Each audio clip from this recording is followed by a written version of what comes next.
മാത്രമായി ഒതുങ്ങില്ല, മറിച്ച് ചെങ്കടലിലേക്ക് വ്യാപിക്കുമെന്ന മുന്നറിയിപ്പുമായി ഇറാന്റെ പുതിയ മുന്നറിയിപ്പ് ലോകത്തിലെ ഏറ്റവും പ്രധാനപ്പെട്ട രണ്ട് സമുദ്ര ചോക്ക് പോയിന്റുകളായ ഹോർമൂസ് കടലിടുക്കും ചെങ്കടലും ഒരേ സമയം തടസ്സപ്പെടുമെന്ന ആശങ്ക ഉയർത്തിയിട്ടുണ്ട്.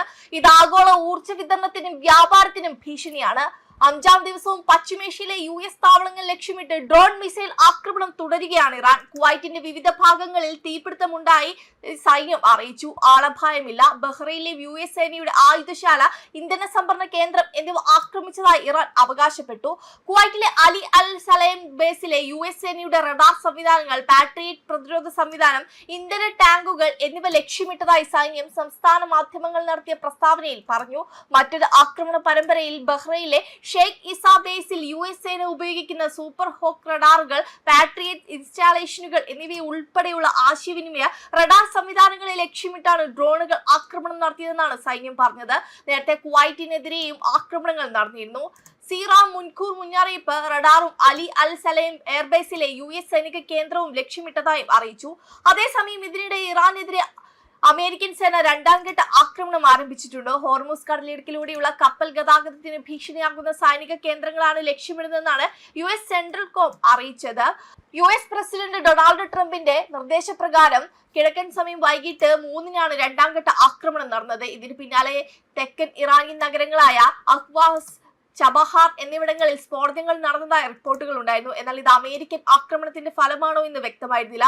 ബുധനാഴ്ച, അതായത് ജൂലൈ 15, 2026 രാവിലെ 7:30 സെൻകോം ആദ്യമായി ആക്രമണം പൂർത്തിയാക്കുകയായിരുന്നു. ഗ്രേറ്റർ ടൻസ് ദ്വീപിലെ ഇറാന്റെ തീരദേശ പ്രതിരോധ സംവിധാനങ്ങൾക്കും ക്രൂയിസ് മിസൈൽ സംഭരണ കേന്ദ്രങ്ങൾക്കും നേരെ 90 മിനിറ്റ് നീണ്ട ആക്രമണമാണ് നടത്തിയത്.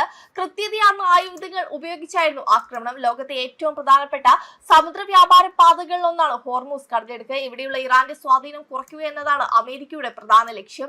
ഇതിനിടെ ഇറാൻ തുറമുഖങ്ങളിൽ ഏർപ്പെടുത്തിയ നാവിക ഉപരോധം മറികടക്കാൻ ശ്രമിച്ച 2 വാണിജ്യ കപ്പലുകളെ സെൻകോം വഴിതിരിച്ചുവിട്ടു. പശ്ചിമേഷ്യയിലെ സംഘർഷം രൂക്ഷമായതോടെ ചൊവ്വാഴ്ചയാണ് അമേരിക്ക ഉപരോധം പുനരാരംഭിച്ചത്. ഉപരോധത്തിന്റെ ഭാഗമായി 20-ലധികം US നാവിക യുദ്ധക്കപ്പലുകളും 100-കണക്കിന് സൈനിക വിമാനങ്ങളുമാണ് മേഖലയിൽ വിന്യസിച്ചിട്ടുള്ളത്. നിലവിലെ സാഹചര്യത്തിൽ പശ്ചിമേഷ്യൻ മേഖല വലിയൊരു യുദ്ധത്തിലേക്ക് നീങ്ങുമോ എന്ന ആശങ്കയും ശക്തമാണ്. അതേസമയം പശ്ചിമേഷ്യൻ സംഘർഷങ്ങളുടെ പശ്ചാത്തലത്തിൽ എണ്ണവില കുതിക്കുകയാണ്. ഹോർമൂസ് കടലിടുക്കിലൂടെയുള്ള എണ്ണ വിതരണം തടസ്സപ്പെടുമെന്ന ആശങ്കയെ തുടർന്ന് തുടർച്ചയായ 4-ാം ദിവസവും വിപണിയിൽ എണ്ണവിലയിൽ വർധനവ് രേഖപ്പെടുത്തി. ഇറാൻ സൈനിക താവളങ്ങൾക്ക് നേരെ അമേരിക്ക വീണ്ടും ശക്തമായ ആക്രമണം നടത്തിയതോടെയാണ് ഇപ്പോൾ ആഗോള വിപണിയിൽ എണ്ണവില കുതിച്ചുയരുന്നത്.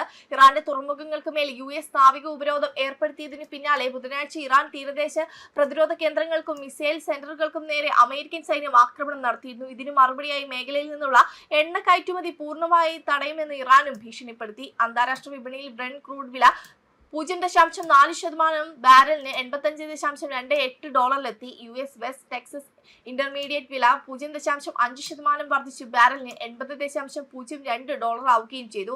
ഇരു സൂചികകളും നിലവിൽ കഴിഞ്ഞ ഒരു മാസത്തെ ഏറ്റവും ഉയർന്ന നിരക്കിലാണുള്ളത്. മേഖലയിലെ സംഘർഷം കൂടുതൽ വഷളായ US വെസ്റ്റ് ടെക്സ് ഇന്റർമീഡിയറ്റ് വില $85 മുതൽ $87 വരെ ഉയർന്നേക്കുമെന്നാണ് വിപണി വിദഗ്ധർ വിലയിരുത്തുന്നത്. വെബ് ഡെസ്ക് കർമ്മ ന്യൂസ്.